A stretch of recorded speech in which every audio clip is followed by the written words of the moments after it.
En el nombre del Padre, del Hijo y del Espíritu Santo. Amén. Padre nuestro que estás en el cielo, santificado sea tu nombre. Venga a nosotros tu reino. Hágase, Señor, tu voluntad en la tierra como en el cielo. Danos hoy nuestro pan de cada día. Perdona nuestras ofensas, como también nosotros perdonamos a los que nos ofenden. No me dejes caer en la tentación y líbrame de todo mal. Amén. Dios te salve María, llena eres de gracia, el Señor es contigo. Bendita eres entre todas las mujeres y bendito es el fruto de tu vientre, Jesús. Santa María, Madre de Dios y Madre nuestra, ruega, Señora, por nosotros los pecadores, ahora y en la hora de nuestra muerte. Amén. En el nombre del Padre, del Hijo y del Espíritu Santo. Amén. Paz y bendiciones de parte de nuestro Señor Jesucristo estén con ustedes hoy en esta tarde. Un gusto por parte de un servidor poderles compartir una enseñanza más, ¿sí? Hoy la enseñanza que les quiero compartir es con respecto a los hermanos separados, ahora sí, directamente, como es la enseñanza, ¿sí? Y la enseñanza es salvos, siempre salvos. Así se llama la enseñanza, este tema, salvos, siempre salvos. ¿Por qué? ¿Por qué lo digo en este sentido o por qué se llama el tema así? Salvos, siempre salvos, salvos, siempre salvos. ¿Por qué en ese sentido literal? Lo digo, así se llama el tema, la enseñanza, ¿sí? Salvos, siempre salvos. Muchos hermanos separados creen, por el simple hecho de aceptar a Jesucristo como su Señor y Salvador, creen que ya son salvos y que esa salvación no se va a perder. Eso es un error en la doctrina protestante, ¿sí? ¿Por qué? Porque eso no es bíblico. Eso no es bíblico en primer lugar. Entonces, al no ser bíblico, es un error, ¿sí? De primera instancia. Ahora, ¿dónde se basan ellos o en qué capítulo de la Biblia se apoyan o se basan ellos para decir que basta que creas en Jesús como tu Salvador, que lo proclames con tu boca, que es tu Salvador y que ya eres salvo, ¿sí? Vamos a dar lectura en Romanos 19, que es una prueba suficiente en ellos para argumentar y decir que basta que creas que el Señor, que proclames con tu boca que Jesús es el Señor y serás salvo, ¿sí? Yo voy a leer nada más Romanos 19, pero el argumento y el sustento bíblico para poder, San Pablo, que nos diga cómo podemos ser salvos en reconocer a nuestro Señor. El argumento está en el mismo capítulo 10, versículo 3, pero que no lo voy a yo a leer, simplemente voy a tomarlo literal en este sentido, en este momento, nada más para que veamos la argumentación errónea, equivocada de los evangélicos principalmente, ¿sí? O sea, hago esta aclaración. ¿Por qué de los evangélicos y todos aquellos grupos cristianos? ¿Por qué? Porque los testigos de Jehová sabemos así de entrada que ellos no creen en Jesús como Dios. Por eso no puedo generalizar cuando hablo de los hermanos separados o protestantes, que se refiera a ellos en ese versículo específicamente. No, no es así. Es en los evangélicos, que se nombran ellos evangélicos. ¿Sí? Romanos 10:9, y dice así: porque te salvarás si confiesas con tu boca que Jesús es Señor y resucitó de entre los muertos. Vuelvo a repetir, porque te salvarás si confiesas con tu boca que Jesús es Señor y crees en tu corazón que Dios lo resucitó de entre los muertos. Palabra de Dios. Esto es suficiente en ellos para decir que la salvación se tiene ganada, ¿sí? Simplemente a nosotros como católicos una crítica constructiva y que hacemos general ante ellos. Nosotros no maltratamos, no odiamos a los cristianos, todos somos hijos de Dios. Aquí la tristeza que nos da a nosotros como católicos, que ellos no tengan las llaves del reino de los cielos. Esa es la diferencia entre la Iglesia Católica y la doctrina de los evangélicos o cristianos, como ellos se nombran. Cristianos porque hasta el mismo nombre nos lo robaron a nosotros, ¿sí? Es un cristianismo que existe, sí, pero de una manera incompleta, que hasta cierto punto se pone en riesgo la salvación en un sentido crítico por no reconocer eh, la doctrina de la Iglesia Católica, que está argumentada y sustentada en las Sagradas Escrituras.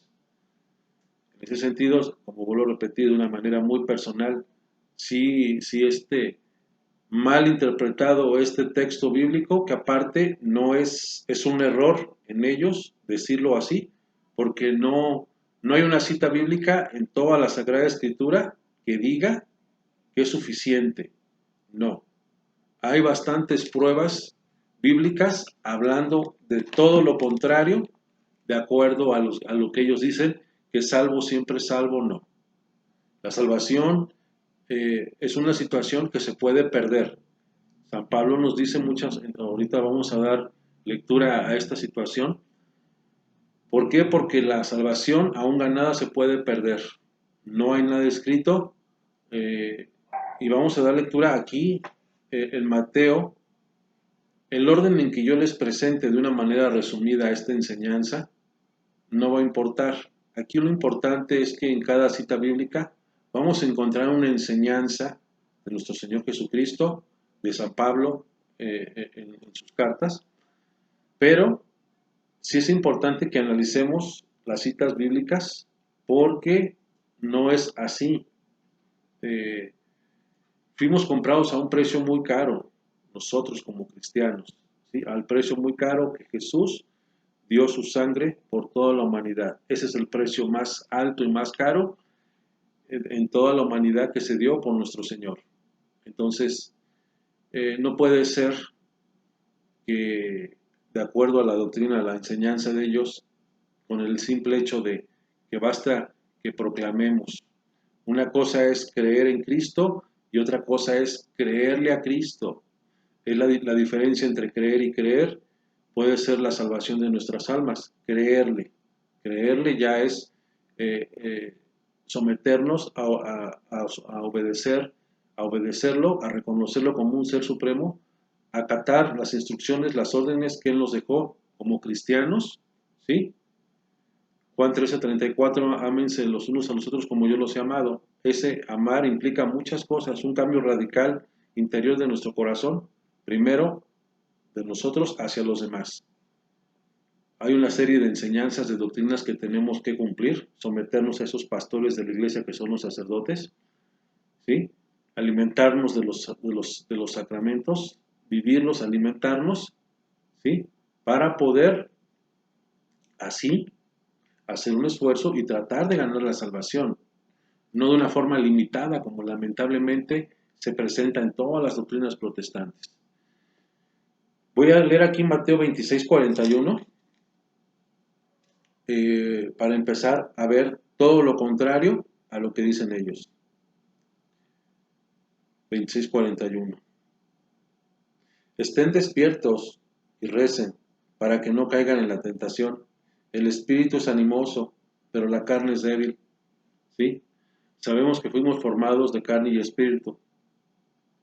La carne, lamentablemente por la situación de la concupiscencia, es la que nos impulsa a orar de pensamiento, ¿sí?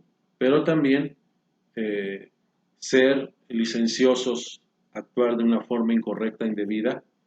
Entonces no podemos decir que somos salvos. Matar, hacer lo que queramos, al cabo decir que somos salvos. Esa cuestión de la doctrina, pues no estoy de acuerdo absolutamente en nada. ¿Por qué? Porque no hay sustento bíblico. Más aparte, ellos simplemente no subestimando al cristiano, ¿sí? Claro, todos somos hijos de Dios, pero el hecho de salir de la única iglesia que Cristo fundó, ¿qué podemos esperar? ¿Sí? Son doctrinas diabólicas, lamentablemente, en nosotros, para nosotros, es lo que nos pueden aportar. Mateo 7:21, aquí nuestro Señor es claro y hasta cierto punto la exigencia de Jesús. No bastará con decirme Señor, Señor, no bastará, ¿sí? Aquí con esto de no bastará para entrar en el reino de los cielos, con este simple versículo echamos toda su doctrina abajo, hablando de salvos, siempre salvos. Vuelvo a repetir. No bastará con decirme Señor, Señor, para entrar en el reino de los cielos. Más bien entrará el que hace la voluntad de mi Padre del cielo. La voluntad del Padre del cielo es mucha, ¿sí? Primero, ¿cuál es la voluntad del Padre? Que haya un cambio, una conversión en nosotros, ¿sí? Porque nadie da lo que no tiene. El cambio y la conversión empieza de nosotros desde aquí adentro, desde el corazón hacia afuera, ¿sí? Porque si realmente nos hemos convertido a Cristo, podemos cumplir esa voluntad. No basta creer, sino creerle también. Y ese creer implica sacrificio en nuestras personas, en nuestros cuerpos. Eso implica, ¿sí? La puerta hay dos caminos, el camino angosto y el camino que es ancho, que el camino es ancho que nos lleva a la perdición. Vuelvo a repetir, no bastará con decirme Señor, Señor, para entrar en el reino de los cielos. Más bien entrará el que hace la voluntad de mi Padre del cielo. Aquel día muchos me dirán, Señor, Señor, hemos hablado en tu nombre y en tu nombre hemos expulsado demonios y realizado muchos milagros. Palabra de Dios. Sabemos que el maligno también tiene poder para poder también expulsar esos demonios. Sí, pero sabemos de antemano dos cosas. Que Dios está por arriba del maligno. Segunda, Dios sabe las intenciones y el corazón de cada persona. Yo aquí no estoy condenando ni juzgando a nadie, ni decir que los hermanos separados no sean salvos, no. Simplemente yo estoy aclarando esa falsa doctrina, esa mala postura e interpretación de salvos siempre salvos. Eso es todo lo que me corresponde a mí hacer. Nosotros tenemos que pedir por el hermano necesitado, por el hermano que se ha salido de la verdad, que se ha desviado, con sencillez, con humildad, pero también con un conocimiento, con un argumento bíblico para poder hacerle ver que vive o que se ha desviado de la verdad. Romanos 2, 6 al 8. Romanos 2, 6 al 8. Porque aquí San Pablo de una manera también nos muestra cómo también tiene que ser esta situación, ¿sí? Cómo tiene que ser el que nos esforcemos. Implica también el sacrificio en nuestro cuerpo, ¿sí? Recordemos que somos templos vivos del Espíritu Santo y como tal debemos de mantenernos en esa línea, en esa postura de ser lo mejor posible a los ojos de Dios, claro, al hermano también. Pero, ¿qué implica también? ¿Qué implica también hacer un sacrificio de corazón, ¿sí? En cuanto a relación de obras de caridad, ¿sí? Porque eso es parte de nuestra fe. La fe es la que nos impulsa a obrar en ese sentido, de esa manera, de obrar bien con la persona necesitada. Y dice así, Él pagará, vamos a leer desde el 5, Romanos 2:5. Si tu corazón se endurece y te niegas a cambiar,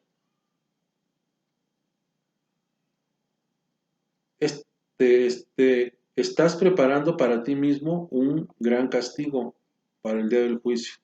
Si tu corazón se endurece, es el problema. Aquí todo nace del corazón. Del corazón salen cosas buenas y cosas malas. Pero aquí San Pablo dice, si tu corazón se endurece y te niegas a cambiar, te estás preparando para ti mismo un gran castigo para el día del juicio. Cuando Dios se presente como justo juez, Él pagará a cada uno de acuerdo con sus obras, ¿sí? Para que veamos que también es importante el obrar, no nomás decir soy salvo y no basta las obras, no. Es importante también las obras. Es una donación que tenemos que hacer entre nosotros. Para vida eterna, a quien haya seguido el camino de la gloria, del honor y la inmortalidad, siendo constante en hacer el bien, siendo constante en hacer el bien, ¿sí? Sabemos que si somos constantes en hacer el mal, pues ¿qué recompensa podemos tener? ¿Sí? Hay cosas muy claras en las Sagradas Escrituras que no hace falta que seamos los grandes teólogos para poder entender. Hay textos de las Sagradas Escrituras que son muy claros y que nos muestran cómo tenemos que esforzarnos para tratar de ser mejores personas. Y en cambio, habrá sentencia de reprobación para quienes no han seguido la verdad, sino más bien la injusticia. Habrá sufrimientos y angustias para todos los seres humanos que hayan hecho el mal. Palabra de Dios. No basta decir salvo siempre salvo. No basta. Es un contexto corto, muy corto. Ofendemos a Dios de muchas maneras, con el pensamiento, con nuestra lengua, con nuestra forma de ser y de actuar. ¿Sí? No es posible que en ese sentido crítico, exhortativo que yo hago hacia los hermanos separados, sea algo así, tan sencillo, tan fácil. No. El estar en este mundo también requiere sacrificio. Sacrificio de muchas maneras, hasta sufrimientos también que podamos tener. Ese sacrificio de una enfermedad, de alguna situación de enfermedad grave, duradera, ese es un momento de sacrificio, pero también puede ser una situación de santidad en nosotros, aunque sea un cáncer, aunque sea lo que sea. Pero debemos de mantenernos firmes en este caminar, que yo sé que no es fácil, pero pues ya estamos en este mundo, tenemos que echarle ganas, tratar de corregir el camino en lo que estemos mal y disponernos día a día de tratar de ser mejores personas. Primera de Corintios 15:12, y con esta concluyo. Primera de Corintios 15:12.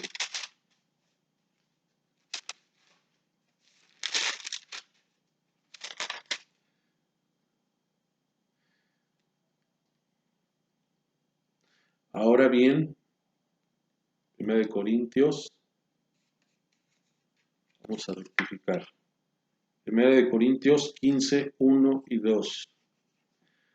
Quiero recordarles, hermanos, la buena nueva que les anuncié. Ustedes la recibieron y perseveran en ella.